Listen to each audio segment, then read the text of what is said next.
Bitcoin just dropped to $100,000. What's going on? Is this the perfect entry point or the start of a new bear phase? Trump made another loud statement, but was there anything truly important for the market? Meanwhile, gold is falling, Bitcoin keeps sliding, and the dollar is suddenly strengthening. Why is everything moving against logic? And most importantly, which upcoming dates could be decisive for crypto? Let's break it all down, step by step.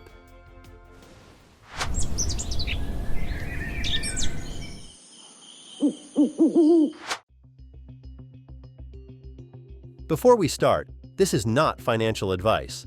Everything I say is my personal view and analysis. Use it as one of many perspectives, not as a call to action.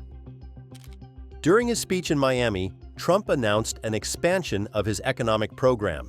The key points: deregulation, U.S. energy independence, and lower living costs. He also claimed that foreign investments and projects that previously went abroad are now coming home, creating jobs within the country. Trump stressed that the U.S. had been a weak player on the global stage for too long and would now reclaim leadership through trade and investment. He also touched again on the government shutdown issue, urging Republican senators to reopen the government as soon as possible. Why does this matter for the market? His statements about growth and returning investments could increase risk appetite. Investors interpret such rhetoric as a signal of potential capital inflows. Mentions of energy independence and American labor hint at possible fiscal stimulus and infrastructure spending, which directly affect commodities, stocks, and even crypto. However, the continued talk about a shutdown shows that political uncertainty remains a risk factor. Markets are already reacting to even the smallest hints about government funding. Any delays could trigger another wave of volatility. But the loudest statements came at the end. Energy prices are down, interest rates are down, despite the fact that we have a total nincompoop at the Federal Reserve. It was recommended by one of my real great people, who I'd never spoke to again. Trump publicly called Fed Chair Jerome Powell a fool, harshly criticized the central bank's policy, and directly said that cryptocurrency takes a lot of pressure off the dollar. I've also signed historic executive orders to end the federal government's war on crypto. Crypto is under siege. It's not under siege anymore because it's a big industry. It's a big industry, and I have a lot of people that are great people, great business people. They're in other businesses, but they're in crypto too. And it takes a lot of the pressure off the dollar. It does a lot of good things. And most importantly, he promised to make the United States a Bitcoin superpower, the crypto capital of the world, and the undisputed leader in artificial intelligence. And this is where it gets interesting. On one hand, those words are an obvious positive for the market. Support for crypto from the U.S. president creates a powerful narrative for institutions and strengthens the industry's legitimacy. Investors see it as a signal that the government is no longer ignoring digital assets, but is ready to integrate them into economic policy. On the other hand, we've heard and seen similar statements from Trump before, followed by even more market chaos. So let's stop guessing and look at the real indicators and data instead. 3, 2, 1, fire! In my previous video, I talked about the key indicators you should follow to understand where the market is heading.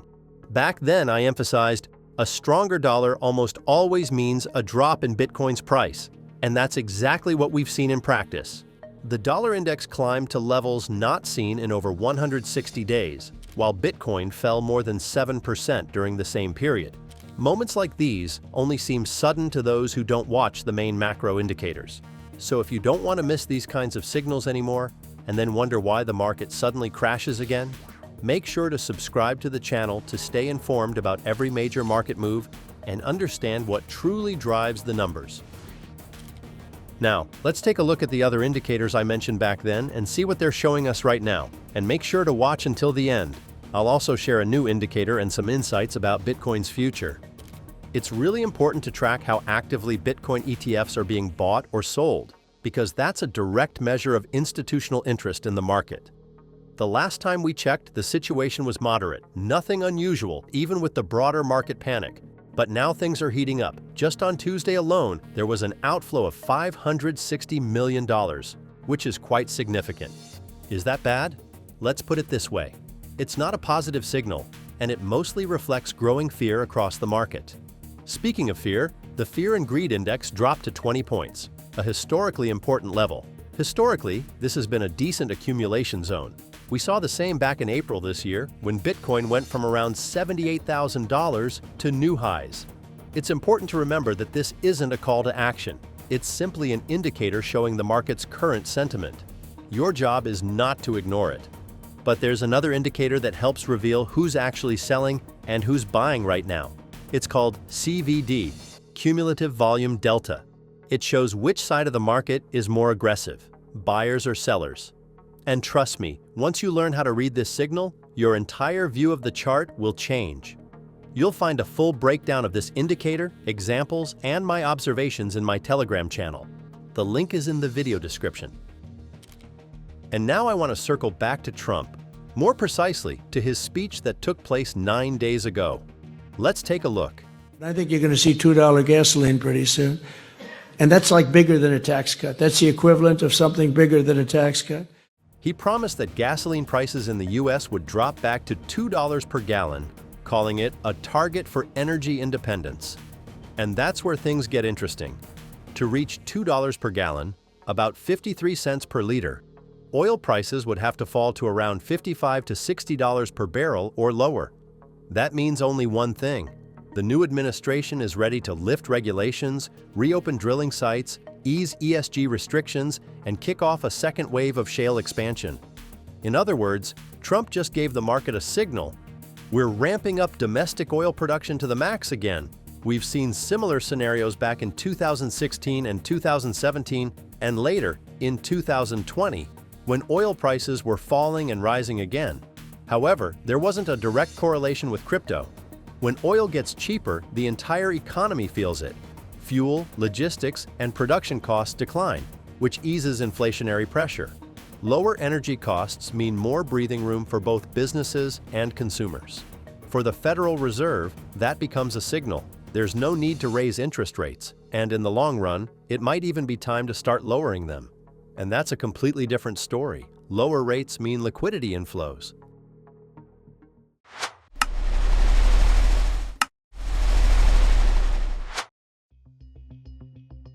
Let's talk about Bitcoin's future price. But before that, let's look at the broader economic picture that deserves your attention. In the US, the government has been in shutdown for over a month, more than 36 days without funding, making it the longest halt in the country's history. The Senate has failed over a dozen votes, and so far, no compromise has been reached between Republicans and Democrats. Pressure is mounting.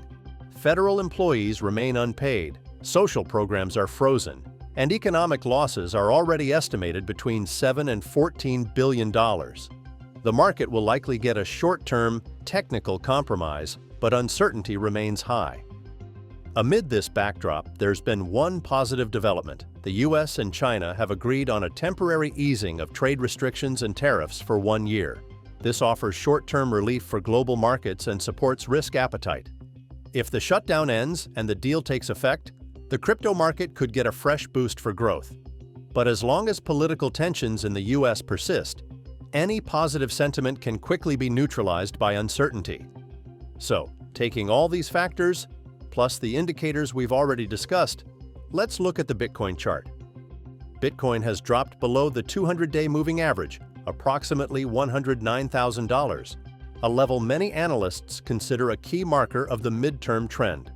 Right now, the price is consolidating in the $100,000 to $110,000 range, with volatility noticeably declining. The market is quieting down before its next move. From here, two scenarios are possible. If selling pressure continues and Bitcoin breaks below the psychological $100,000 mark, the path down opens first toward $94,200 and then to $84,000, both strong liquidity zones and previous demand clusters. For a bullish scenario, we need to see a breakout above $110,000 and a confirmed hold above it. That would restore the structure to a sideways or even upward trend and could mark the start of a new impulse. For now, the market is balancing on the edge. Below 100,000, panic will intensify. Above 110K, confidence in the trend will return. Friends, thanks for watching. Leave a like and subscribe to the channel, drop your thoughts in the comments, and remember, this isn't financial advice, just my take on the market. And if you want me to cover your favorite coin next, let me know in the comments.